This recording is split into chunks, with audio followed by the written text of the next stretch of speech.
students, good morning. Today we will continue with chapter number 16 चोरी, जिसके लेखक है यशपाल जैन। इस चैप्टर में नौकर के बारे में बताया गया है। अब हमारे घर में नौकर होता है तो हम नौकर के साथ कैसा बर्ताव करते हैं उसके बारे में इस चैप्टर में बताया गया है।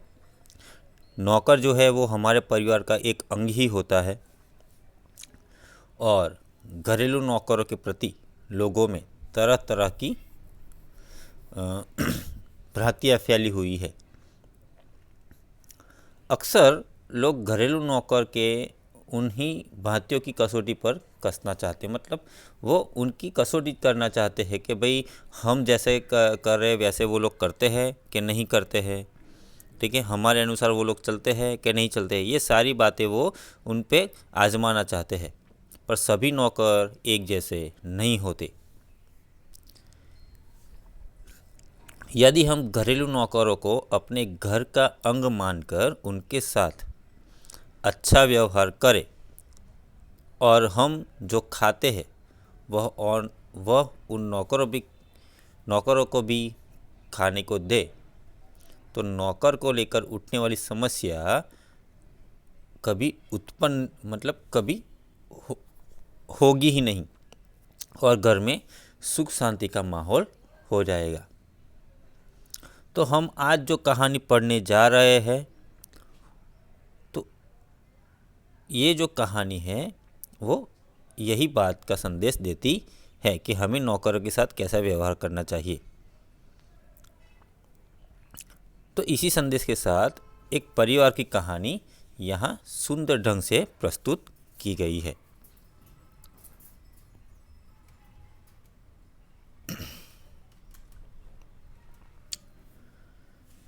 तो इस चैप्टर में शुरुआत होती है कि भाई घर का जो नौकर है बिंदु,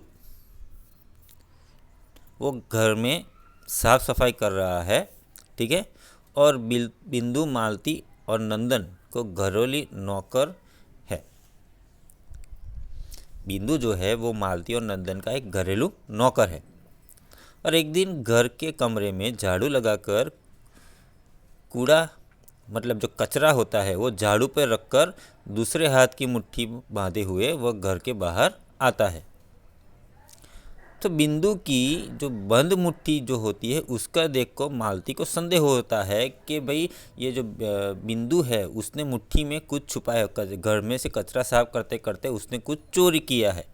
तो मालती को लगता है कि कुछ न कुछ कमरे से बिंदु जो है वो चोरी करके लाया है। फिर वो बिंदु को आवाज़ जैसे ही उसकी नज़र पड़ती है कि वही उसको लगता है कि शायद वो घर की कोई कीमती चीज़ मुट्ठी में दबाए लिए जा रहा है, चोरी की है, तो वो जैसे वो देखती है वो बिंदु को आवाज़ लगाती है, बिंदु को बुलाती है। तो मालती जो है बिंदु को रुकने के लिए कहती है, लेकिन बिंदु उसकी आवाज़ जो है अनसुनी करके तेज़ी से आगे बढ़ने लगता है। जब वह चिल्लाती है, मतलब उस गुस्से से जब वो चिल्लाती है तो बिंदु वहाँ से दौड़ने लगता है, भागने लगता है। अब मालती को ये चीज़ देखकर अब जो उसकी शंका थी, उसका जो संदेह था, अब वो उसको हकीकत लगने लगता है कि मानो ना मानो बिंदु जो है उसने घर में से कुछ न कुछ चोरी किया है। तो मालती जो है दौड़ते हुए नंदन के कमरे में जाती है और उनको बुलाती है कि जल्दी आओ जल्दी आओ, बिंदु कुछ लिए, मतलब बिंदु ने कुछ चोरी की है और बिंदु चोरी करके कुछ लेके भाग रहा है। तो नंदन जो है वो अपने कमरे में बैठा है, पत्र के लिए कुछ लिख रहा है। तो मालती का ये चिल्लाने देखकर उसको अच्छा नहीं लगता, उसने फिर भी वो बाहर आता है। तो मालती जो है बिंदु की जो हरकत है वो नंदन को बताती है।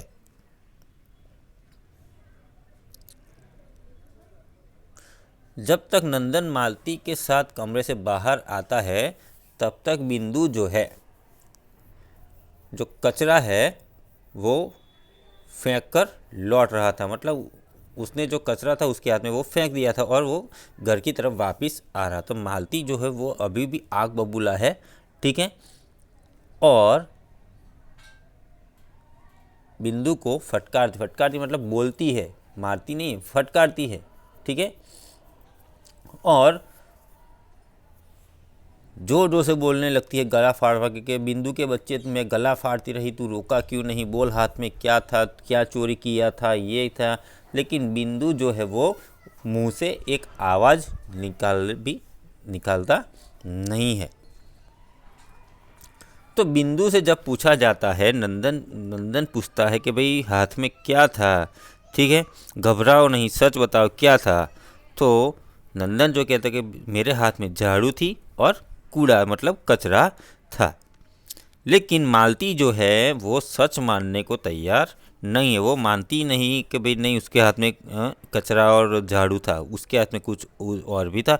तो मालती जो है गुस्से में है और उसको पुलिस में देने की बात करती है और कहती है कि लातों के भूत जो है वो बातों से मानते नहीं है। उनको ऐसा लगता है कि बिंदु जो है बेईमानी कर रहा है उनके साथ। उनके घर में आज चोरी की है तो उनको लगता है कि आज से पहले भी चोरियां की होगी, लेकिन आज जो है वो रंगे हाथों पकड़ा गया है, ठीक है। तो इसलिए उनको लगता है कि उन्होंने इस बेईमान के ऊपर घर छोड़ रखा है। बिंदु को एक बेईमान बुलाया जाता है और उसके भरोसे पे घर छोड़ रखा है, ऐसा उनको लगता ही है। तो इसलिए कि चीज़ उठा कर ले जाए और उसके ऊपर से झूठ बोले। उनको ऐसा ही लग रहा है, मैंने बोला कि भाई उनको ऐसा लगता है आज चोरी करते हुए पकड़ा गया तो आगे भी उसने चोरियाँ की होगी, तो ऐसा उनको लगता है। तो नंदन जो है मालती को शांत करता है। नंदन को मालती का ये तरीका जो है वो अच्छा लगता नहीं है। नंदन जो है बिंदु को प्यार से समझाता है, ठीक है, घुमा फिरा कर घटना की असलियत जानने का प्रयास करता है और कहता है कि मैं तुम्हें कुछ नहीं कहूँगा, ठीक है, तुम मुझे बता दो क्या हुआ था, ठीक ठीक बताओ कि क्या ले गए। किंतु बिंदु थोड़ा घबराया सा, खोया सा और धरती के मतलब उसका सर नीचे ही झुका हुआ था। वो कुछ बोलना चाहता था लेकिन बोल नहीं पा रहा था। लेकिन नंदन ने इतना आग्रह किया तो बिंदु जो है थोड़ा खुलता है और बोलता है कि मैंने कुछ लिया है। तो नंदन जो है उसका कहने पर कि उसने कुछ लिया फिर भी वो गुस्सा नहीं होता, बोल और चल, अच्छा चल देखो तू कूड़ा कहाँ फेंक आया है। तो फिर बोलते हैं कि चलो तूने कूड़ा कहाँ फेंका है मेरे को देखा। तो बिंदु जो है पहले तो कुछ ठिठका, है ना, जीजा। फिर नंदन और मालती ने जब वो जगह देखी तो वहाँ कुछ दिखा नहीं। तो नंदन ने कहा बिंदु यो हैरान करने से क्या होगा, बता क्यों नहीं देता कि क्या लाया था घर में से, ठीक है। तो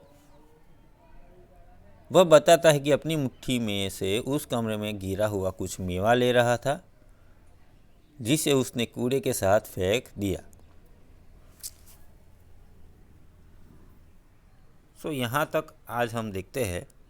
in next video we will see more about this chapter. Till that, thank you. Have a nice day.